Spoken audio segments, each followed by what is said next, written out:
ಎಲ್ಲರಿಗೂ ನಮಸ್ಕಾರ. ಎಲ್ಲರಿಗೂ ಉಷಾಂತರಂಗ ಯೂಟ್ಯೂಬ್ ಚಾನಲ್ಗೆ ಸ್ವಾಗತ. ನೀವು ಆಲ್ರೆಡಿ ತಮ್ಮನೇಲೆ ನೋಡಿರ್ತೀರಾ. ಹೌದು, ಇದೊಂದು ಡಾಕ್ಯುಮೆಂಟ್ನ ನೀವು ನಿಮ್ಮ ಆಧಾರ್ ಕಾರ್ಡ್ಗೆ ಲಿಂಕ್ ಮಾಡಿಸಿದ್ದೀರಾ ಅಂದರೆ ನಿಮಗೆ 5,000 ರೂಪಾಯಿ ಬರುತ್ತೆ. ಮಿನಿಮಮ್ 5,000 ರೂಪಾಯಿ, ಮ್ಯಾಕ್ಸಿಮಮ್ 30,000 ರೂಪಾಯಿ. ಅದೇನು ಡಾಕ್ಯುಮೆಂಟ್ಸು, ಹಾಗಾದರೆ ಎಲ್ಲಿ ಲಿಂಕ್ ಮಾಡಿಸ್ಬೇಕು, ಏನು ಎಲ್ಲಿ ಅಪ್ಲೈ ಮಾಡಬೇಕು ಅನ್ನೋದ್ರ ಬಗ್ಗೆ ಪ್ರತಿಯೊಂದು ಕೂಡ ನಾನು ಮಾಹಿತಿನ ಕೊಡ್ತೀನಿ. ವಿಡಿಯೋನ ಸ್ಕಿಪ್ ಮಾಡ್ದಲೇ ಬಿಗಿನಿಂಗಿಂದ ಎಂಡ್ವರೆಗೂ ಪೂರ್ತಿಯಾಗಿ ನೋಡಿ, ಆವಾಗ ನಿಮಗೆ ಪೂರ್ತಿಯಾಗಿ ಇನ್ಫಾರ್ಮೇಷನ್ ಗೊತ್ತಾಗುತ್ತೆ.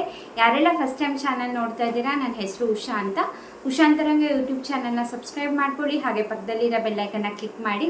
ಆವಾಗ ನಿಮಗೆ ಯಾವುದೇ ಹೊಸ ವೀಡಿಯೋ ಹಾಕಿದ ಕೂಡಲೇ ನೋಟಿಫಿಕೇಷನ್ ಬರುತ್ತೆ. ವೀಡಿಯೋನ ಮಿಸ್ ಮಾಡ್ದಲೇ ನೋಡ್ಬೋದು.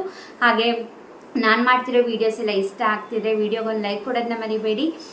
ಬನ್ನಿ ವಿಡಿಯೋನ ಸ್ಟಾರ್ಟ್ ಮಾಡೋಣ. ಇವಾಗ ನಾನು ನಿಮಗೆ ಹೇಳಿದೆ, ಆಧಾರ್ ಕಾರ್ಡ್ನ ಇದೊಂದು ಡಾಕ್ಯುಮೆಂಟ್ಗೆ ಲಿಂಕ್ ಮಾಡಿಸಿದ್ರೆ ಸಾಕು ನಿಮಗೆ ಹಣ ಬರುತ್ತೆ ಅಂತ.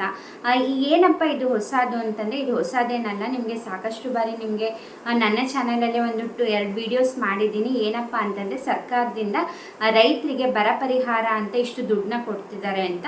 ಇದ್ರ ಬಗ್ಗೆ ಸಾಕಷ್ಟು ವೀಡಿಯೋ ಮಾಡಿ ತಿಳಿಸಿದ್ದೀನಿ. ರಾಜ್ಯ ಸರ್ಕಾರ ಆ್ಯಕ್ಚುಲಿ ಕೇಂದ್ರ ಸರ್ಕಾರಕ್ಕೆ ಹೋಗಿ ರಿಕ್ವೆಸ್ಟ್ ಕೂಡ ಮಾಡಿದ್ರು. ಅಂದರೆ CM ಸಿದ್ದರಾಮಯ್ಯ ಅವರು ಮೋದಿ ಅವ್ರ ಹತ್ರ ಹೋಗಿ ರಿಕ್ವೆಸ್ಟ್ ಮಾಡಿದ್ರು. ಯಾಕಂದರೆ ಈ ವರ್ಷ ಆಬ್ವಿಯಸ್ಲಿ ಜಾಸ್ತಿ ಮಳೆ ಬಂದಿಲ್ಲ, ಹಂಗಾಗಿ ರೈತರಿಗೆ ಬೆಳೆ ಬೆಳೆಯೋಕ್ಕೆ ತುಂಬಾ ಕಷ್ಟ ಆಗ್ತಾ ಇದೆ. ಹಾಗಾಗಿ ಬರ ಪರಿಹಾರ ಅಂದ್ಬಿಟ್ಟು ಒಂದಿಷ್ಟು ಅಮೌಂಟ್ನ ನಾವು ರೈತರಿಗೆ ಕೊಟ್ಟರೆ ಅವ್ರಿಗೂ ಕೂಡ ಹೆಲ್ಪ್ ಆಗುತ್ತೆ ಅಂದ್ಬಿಟ್ಟು ರಿಕ್ವೆಸ್ಟ್ ಮಾಡ್ಕೊಂಡಿದ್ರು ರಾಜ್ಯ ಸರ್ಕಾರದವರು ಮೋದಿ ಅವರಿಗೆ. ನಮಗೆ ಇಷ್ಟು ಹಣ ಬೇಕು ಅಂದರೆ 18,172 ಕೋಟಿ ಹಣ ಬೇಕು ನಮಗೆ ಬರ ಪರಿಹಾರ ಅಮೌಂಟ್ ಕೊಡೋಕ್ಕೆ ರೈತರಿಗೆ ಅಂತ ರಿಕ್ವೆಸ್ಟ್ ಮಾಡ್ಕೊಂಡಿದ್ರು. ಬಟ್ ರಿಕ್ವೆಸ್ಟ್ ಮಾಡ್ಕೊಂಡಾಗ ಅವ್ರ ಕಡೆಯಿಂದ ಏನು ರೆಸ್ಪಾನ್ಸ್ ಬರ್ದಲೇ ಇರೋ ಕಾರಣ ರಾಜ್ಯ ಸರ್ಕಾರದವ್ರು ಏನು ಮಾಡಿದ್ರು, ಕೋರ್ಟಿಗೆ ಹೋಗಿ ಕೇಸ್ನ ಫೈಲ್ ಮಾಡಿದರು. ಹಾಗಾಗಿ ರೀಸೆಂಟಾಗಿ ಕೇಂದ್ರ ಸರ್ಕಾರದವ್ರು ಕೂಡ 1 ವೀಕ್ ಟೈಮ್ ತೊಗೊಂಡಿದ್ರು. ಅಂದರೆ ನಮಗೆ 1 ವೀಕ್ ಟೈಮ್ ಕೊಡಿ, ನಾವು ಬರ ಪರಿಹಾರಕ್ಕೆ ಅಂದ್ಬಿಟ್ಟು ಒಂದಿಷ್ಟು ಅಮೌಂಟ್ನ ಕೊಡ್ತೀವಿ ಅಂತ.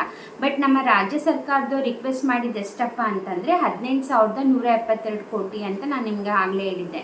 ಇಷ್ಟು ಬೇಕು ಅಂತ ರಿಕ್ವೆಸ್ಟ್ ಮಾಡಿದ್ದಕ್ಕೆ ನಮ್ಮ ಕೇಂದ್ರ ಸರ್ಕಾರದಿಂದ 1 ವೀಕ್ ಏನು ಟೈಮ್ ಕೇಳಿದ್ರು. ಅದಾದಮೇಲೆ ಇವಾಗ ಹಣನ ರಿಲೀಸ್ ಮಾಡಿದ್ದಾರೆ. ಎಷ್ಟಪ್ಪ ಅಂತಂದರೆ 3,454 ಕೋಟಿ ಅಷ್ಟೇ ಬಿಡುಗಡೆ ಮಾಡಿರೋದು.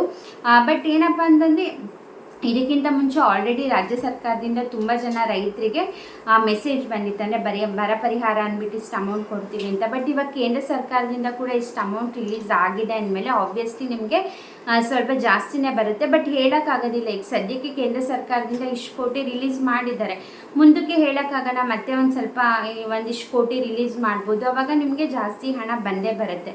ಬಟ್ ಇದೆಲ್ಲ ಬರಬೇಕು ಅಂತಂದರೆ ನೀವೇನು ಮಾಡಬೇಕಪ್ಪ, ಮೇನ್ ಅಂದರೆ ನೀವೆಲ್ಲೂ ಹೋಗಿ ಅಪ್ಲಿಕೇಶನ್ ಹಾಕೋದಾಗಿರ್ಬೋದು, ಆ ಥರ ಏನೂ ಮಾಡೋ ಹೋಗಿಲ್ಲ. ಜಸ್ಟ್ ನಿಮ್ಮ ಜಮೀನ್ದು ಪಹಣಿ ಇರುತ್ತಲ್ಲ, ಆ ಪಹಣಿಗೆ ನಿಮ್ಮ ಆಧಾರ್ ಕಾರ್ಡ್ನ ಲಿಂಕ್ ಮಾಡಿಸಿರ್ಬೇಕು. ಇದು ಮಾಡಿಸಿದ್ರೆ ಖಂಡಿತವಾಗ್ಲೂ ನಿಮ್ಮ ಬ್ಯಾಂಕ್ ಅಕೌಂಟಿಗೆ ಬರ ಪರಿಹಾರದ ಅಮೌಂಟ್ ಸರ್ಕಾರದಿಂದ ಹಾಕಿದ ಕೂಡಲೇ ನಿಮಗೆ ಬಂದೇ ಬರುತ್ತೆ. ಬಟ್ ಪಹಣಿಗೆ ಲಿಂಕ್ ಆಗಿರಬೇಕು ಆಧಾರ್ ಕಾರ್ಡ್. ಹಾಗೆ ನಿಮ್ಮ ಏನು ಆಧಾರ್ ಕಾರ್ಡ್ ನಿಮ್ಮ ಬ್ಯಾಂಕ್ ಅಕೌಂಟ್ ಇರುತ್ತೆ ಅದಕ್ಕೂ ಕೂಡ Aadhaar card must and should ಆಗಿ ನಿಮಗೆ ಲಿಂಕ್ ಆಗಿದ್ರೆ ಮಾತ್ರ ಯಾವುದೇ ರೀತಿ ದುಡ್ಡು ಬರೋಕ್ಕಾಗೋದು. ಅದು 5,000ನೇ ಕೊಡಲಿ 10,000ನೇ ಕೊಡಲಿ, ನಿಮಗೆ ಅದು ಅಮೌಂಟ್ ಬರಬೇಕು ಅಂದರೆ ಮಸ್ಟ್ ಆ್ಯಂಡ್ ಶುಡ್ ನಿಮಗೆ ನಿಮ್ಮ ಪಹಣಿಗೆ ಆಧಾರ್ ಕಾರ್ಡ್ನ ಲಿಂಕ್ ಮಾಡಿಸಿರ್ಬೇಕು. ಅಕಸ್ಮಾತ್ ನೀವೇನಾರ ಮಾಡಿಸಿಲ್ಲ ಅಂದರೆ ದಯವಿಟ್ಟು ಆದಷ್ಟು ಬೇಗ ಮಾಡಿಸಿ.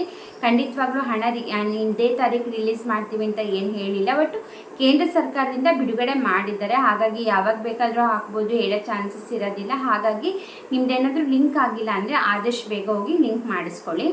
ಹಾಗೆಯೇ ನಿಮಗೆಲ್ಲ ಗೊತ್ತಿದೆ, ಗೃಹಲಕ್ಷ್ಮಿ ಯೋಜನೆದು 9ನೇ ಕಂತಿನ ಹಣ ಆಗಿರ್ಬೋದು, ಅಥವಾ ಅನ್ನಭಾಗ್ಯ ಯೋಜನೆ 9ನೇ ಕಂತಿನ ಹಣ ಎರಡೂ ಕೂಡ ಬಿಡುಗಡೆ ಆಗಿದೆ. ಆಲ್ರೆಡಿ ತುಂಬ ಜನಕ್ಕೆ ಬಂದಿದೆ ಅಂತ ನಾನು ಅಂದ್ಕೊಂಡಿದ್ದೀನಿ. ಡೈಲಿ ಸ್ವಲ್ಪ ಜನಕ್ಕೆ ಆಗ್ತಿದ್ದಾರೆ. ಅಕಸ್ಮಾತ್ ನಿಮಗೆ ಬಂದಿಲ್ಲ ಅಂತಂದರೆ ಇವಾಗ 2ನೇ ಹಂತದ ಚುನಾವಣೆ ಬಂದು ಮೇ 7ನೇ ತಾರೀಕಿದೆ ಅಲ್ಲ, ಅದರೊಳಗೆ ಖಂಡಿತವಾಗ್ಲೂ ಕೂಡ ಪ್ರತಿಯೊಬ್ಬರಿಗೂ ಕೂಡ ಬಂದಿದೆ, ಕಳಿಸ್ತಾರೆ. ಅಕಸ್ಮಾತ್ ನಿಮಗೆ 8ನೇ ಕಂತಿನ ಹಣ 7ನೇ ಕಂತಿನ ಹಣ ಬಂದಿಲ್ಲ ಅಂದರೂ ಕೂಡ ಅದು ಸೇರಿಸಿ ಬಂದಿರೋದು ಕೂಡ ತುಂಬ ಜನಕ್ಕಿದೆ. ಇವಾಗ 8, 9 ಬಂದಿಲ್ಲ ಅಂದರೆ ಒಟ್ಟಿಗೆ 4,000 ಬಂದಿದೆ, ಕೆಲವೊಬ್ರಿಗೆ 6,000 ಬಂದಿದೆ, ಕೆಲವರಿಗೆ 22,000 ಬಂದು ನೆಕ್ಸ್ಟ್ ಡೇ ಇನ್ನೂ 2,000 ಬಂದಿದೆ. ಸೊ ಹಾಗಾಗಿ ಆ ಥರ ಪೆಂಡಿಂಗ್ ಅಮೌಂಟ್ ಏನಿದೆ ಒಟ್ಟಿಗೆ ಕಳಿಸಿಲ್ಲ ಅಂದರೂ ಕೂಡ 1 ದಿನ 2 ದಿನ ಗ್ಯಾಪಲ್ಲಿ ಆ ಥರ ಕಳಿಸ್ತಾನೆ ಇದ್ದಾರೆ. ಐ ಹೋಪ್ ಈ ವಿಡಿಯೋ ಹೆಲ್ಪ್ಫುಲ್ ಆಯಿತು, ಮಾಹಿತಿ ಸಿಕ್ತು ಸ್ವಲ್ಪನಾದರೂ ಅಂದ್ಕೊಂಡಿದ್ದೀನಿ. ಈ ವಿಡಿಯೋ ಇಷ್ಟ ಆದರೆ ವಿಡಿಯೋಗೊಂದು ಲೈಕ್ ಕೊಡಿ. ಆದಷ್ಟು ಈ ವಿಡಿಯೋನ ಎಲ್ಲರಿಗೂ ಶೇರ್ ಮಾಡಿ. ನಿಮಗೆ ಗೊತ್ತಿರುವಂತಹ ಜಮೀನಿರುವಂತಹ ರೈತರಿಗಾಗಿರ್ಬೋದು, ನಿಮ್ಮ ಫ್ರೆಂಡ್ಸ್ಗಾಗಿರ್ಬೋದು, ಆಗಿರ್ಬೋದು, ಫ್ಯಾಮಿಲಿಗಾಗಿರ್ಬೋದು, ಪ್ರತಿಯೊಬ್ಬರಿಗೂ ಕೂಡ ನನ್ನ ವಿಡಿಯೋ ಲಿಂಕ್ನ ಶೇರ್ ಮಾಡಿ. ಯಾಕಂದರೆ ನನ್ನ ಚಾನಲಲ್ಲಿ ಸ್ಕೀಮ್ಸ್ ಆಗಿರ್ಬೋದು, ಅಥವಾ ಪೋಸ್ಟ್ ಆಫೀಸ್ ಸ್ಕೀಮ್ಸ್ ಆಗಿರ್ಬೋದು, ಅಥವಾ ಡೈಲಿ ಬ್ಲಾಗ್ಸ್ ಆಗಿರ್ಬೋದು, ಪ್ರತಿಯೊಂದು ಕೂಡ ನೀವು ನನ್ನ ಚಾನಲಲ್ಲಿ ವಿಸಿಟ್ ಮಾಡಿದ್ರೆ ನಿಮಗೆ ಖಂಡಿತವಾಗ್ಲೂ ಎಂಟರ್ಟೈನ್ಮೆಂಟ್ ಆಗಿರ್ಬೋದು ಅಥವಾ ಇನ್ಫಾರ್ಮೇಟಿವ್ ವೀಡಿಯೋಸ್ ಆಗಿರ್ಬೋದು ಸಿಗುತ್ತೆ. ಹೀಗೆ ಸಪೋರ್ಟ್ ಮಾಡ್ತೀರಿ, ಹೀಗೆ ಎನ್ಕರೇಜ್ ಮಾಡ್ತೀರಿ. ನೀವು ನನ್ನ ಇನ್ಸ್ಟಾಗ್ರಾಮಲ್ಲಿ ಕೂಡ ಫಾಲೋ ಮಾಡ್ಬೋದು, ಲಿಂಕ್ ಡಿಸ್ಕ್ರಿಪ್ಷನಲ್ಲಿರುತ್ತೆ. ಅಲ್ಲಿ ಕೂಡ ಮಿನಿ ಬ್ಲಾಗ್ಸ್ ಆಗಿರ್ಬೋದು, ಕುಕಿಂಗ್ ಬ್ಲಾಗ್ಸ್ ಆಗಿರ್ಬೋದು, ಪ್ರತಿಯೊಂದು ಕೂಡ ಅಪ್ಡೇಟ್ ಮಾಡ್ತಾನೆ ಇರ್ತೀನಿ. ಹೀಗೆ ಸಪೋರ್ಟ್ ಮಾಡ್ತೀರಿ, ಹೀಗೆ ಎನ್ಕರೇಜ್ ಮಾಡ್ತೀರಿ. ಇಷ್ಟೊತ್ತು ವಿಡಿಯೋ ನೋಡಿದ್ದಕ್ಕೆ ಥ್ಯಾಂಕ್ ಯು ಸೋ ಮಚ್. ನಮಸ್ಕಾರ.